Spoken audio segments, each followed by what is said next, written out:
చేసినటువంటి ఒక love story అని చెప్పేసి రియల్ ఇన్సిడెంట్ జరిగిన విషయాన్ని, ఆ ఎమోషన్స్ని, ఆ కథని మా బన్నీవాస్ గారి వరకు, చందు మొండేటి గారి వరకు తీసుకొచ్చినటువంటి రైటర్ కార్తిక్ గారు ఇక్కడే ఉన్నారు. వారిని ఇక్కడే మాట్లాడిద్దాం కాసేపు. కంగ్రాచులేషన్స్ అండి. హలో అండి, కంగ్రాచులేషన్స్. సో ఇప్పుడు ఇంత రెస్పాన్స్ తర్వాత ఎలా అనిపిస్తుంది? చాలా హ్యాపీగా ఉంది. Nag sir, hi sir, welcome sir. యాక్చువల్గా మీకు థ్యాంక్స్ చెప్పాలి. ఎందుకంటే చాలా సందర్భాల్లో, చాలా ప్లాట్ఫామ్స్లో తండేలు కథ కోసం కానీ మీరు విన్న ఎక్స్పీరియన్స్ కానీ చాలా మంచిగా మాట్లాడడం జరిగింది. అది విన్నప్పుడల్లా నాకు 100 కథలు రాసే ఎనర్జీని వచ్చేదండి. Thank you sir.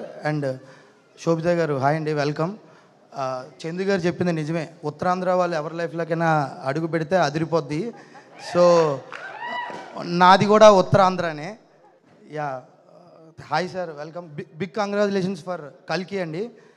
సో యాక్చువల్గా సక్సెస్ అయిన తర్వాత అందరూ